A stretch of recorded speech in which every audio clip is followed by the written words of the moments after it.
Well, I don't really recall coming to a special way in contact with Swami because I was always involved in a group. You know, long time we have always had small groups here and there doing Sandhya and just a little Kirtan group. And I belong to a group um, that was led by the late Mrs. Ramphal. She was the leader of the group, and she is also, incidentally, the mother of Asha Sukhdev, formerly Asha Ramphal, who was in that group at the time.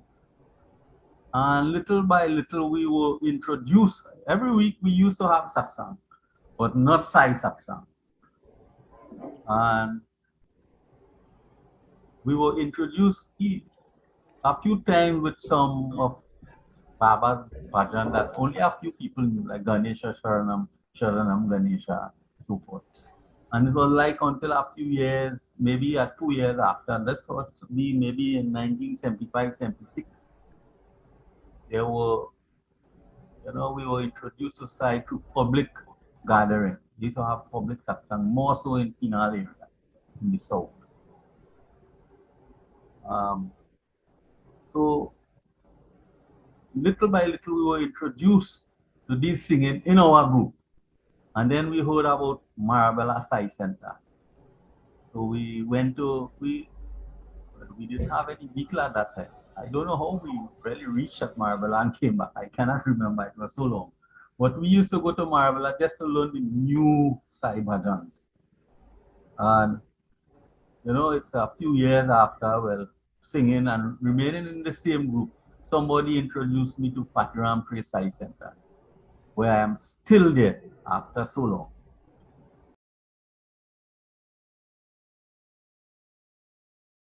We were going to Sangri to do a Sewa project with Anand was the Sewa coordinator at that time, national Sewa coordinator.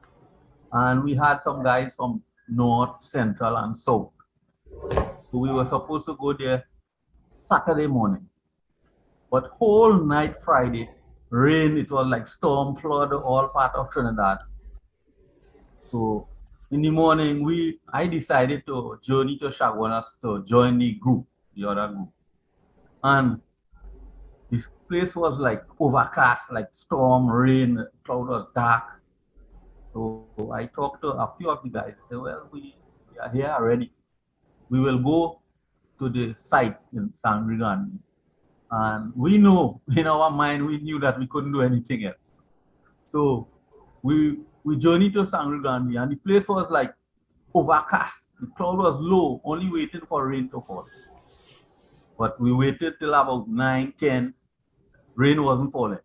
So we said, and there's more right around this side. We were going to block up some devotee house. And we started to work. We just decided to work with, and we were always thinking that once the rain starts, we will stop. And we work whole day Saturday until late in the evening under that same umbrella of cloud, low down, dark cloud, waiting for rain to fall any moment, and it never came. But that is not the end. Well, we finished for the day, and we stayed at Sangre Grande by a devotee house because we had to continue the job the next day. The same exact thing happened this Sunday morning. And in Sangre Grande, this is past Sangre Grande by 2 miles. But in the town of Sangre Grande, there was flood 2 miles from where we were. And the same thing happened for the whole day, exact whole day. And we finished the job, and the rain didn't fall. And it was 5:30 in the evening. I knew because I was there. I was the last person in to be packing up the tools.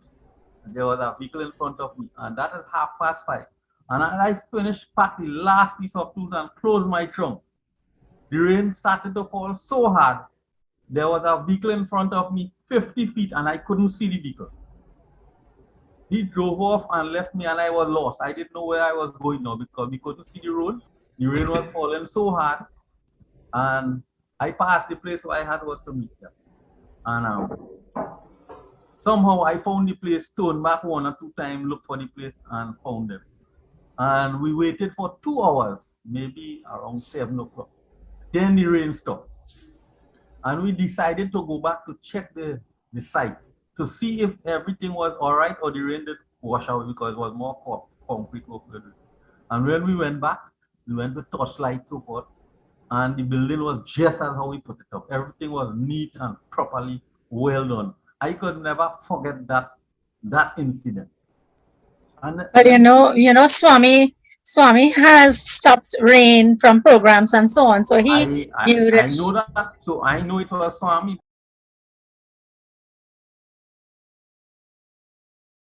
There's an incident that happened to my wife. She was driving my car with my daughter in the front seat. And some guy was overtaken from a distance. And they came face to face with the accident. Face to face. 2 cars.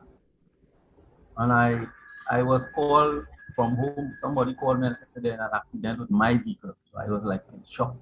When I reached at the scene, I was saying, but like there's a big accident, not knowing that was my car. And what happened? And the 2 car was complete. I want in Trinidad and say right off. 2 car was completely damaged, the whole front. And when I reached there, my wife was standing by the road, and my daughter said, I said, everything all right? My daughter pointed to her knee and said, I have a little cut on my knee. And the other guy who was driving the car, he said nothing happened. But when I watch, well, I always have a picture of Swami on my dashboard.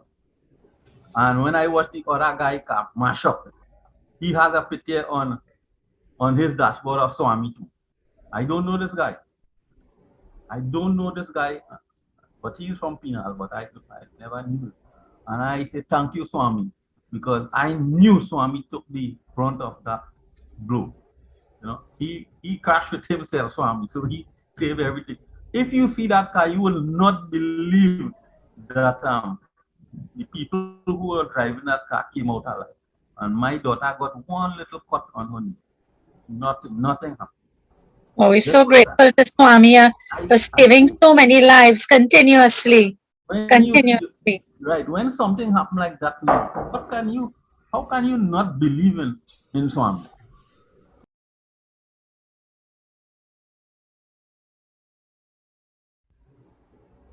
That question is a very simple question, but it's a very hard question to answer because you will need to diversify so many things. Because at this stage of my life, from all the experience I have and will continue to have, I know he is. If I am to say he is God, he is my God to somebody who is not in the disciple or who does not believe in Swami, they may not understand. But sometimes I try to explain to my own self who is Swami. Try to still understand him. But I have learned over the years, and at this stage of my life, I trust Swami as my ultimate guide. You know, he is everything I do is based around, you know, Swami on a one-to-one basis. If I am going to the grocery, I say, let's go Swami. You know, most people may not understand that. But only when you reach a certain, well, maybe a maturity in your life, then you will understand who Swami is.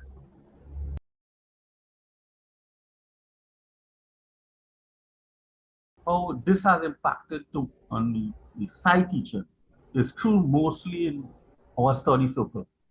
You know, when you have a problem, sometimes we discuss it in study circle. Everybody discuss their problem, how to solve problem in the workplace, um, in your community, in your home. Some because we all belong to a home, community, workplace. But how do we apply these teachings in our lives? I used to work at NESC as an instructor, and the students there were more younger of the young adults, maybe from 16 to 50 years. And every morning we had a lecture on safety, but I used to use this time, half an hour, to inculcate Swami's teaching, very subtle. This is our goal when you become a side devotee. Your job is to affect people around you, near you, in your home, in your village, or community. That is your job, you, because people are watching you. The last question we have for you is, you've been in the organization for a long time. You are, one of our senior members. We have to call you senior, although you are more active than a lot of young people. What advice can you give to the general public to create a better society, a more value-based society? Well, firstly, we need to attain a semblance, a semblance of spirituality first in our life. We need to have some type of spirituality in our life, right? Because without it, we will be like kind of lost. If you don't have spirituality in you, you will be kind of lost. And to do so, we should start by using your watchword. You know, the Psi organization have the simplest watchword. And what is that? Love all, serve all. Help ever, hurt never. The simplest of all watchword, any way you can find. And we need to have this, we need to inculcate this to our neighbors, our friends, anything. Simply like that.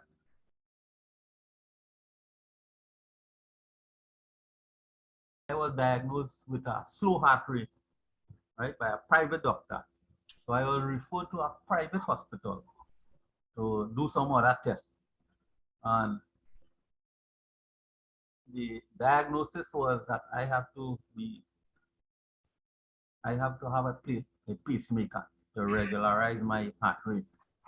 And this would have, so I asked the doctor how much this would cost.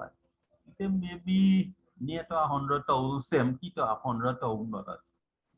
I was like, I said, doc, maybe I will get a bigger heart attack now.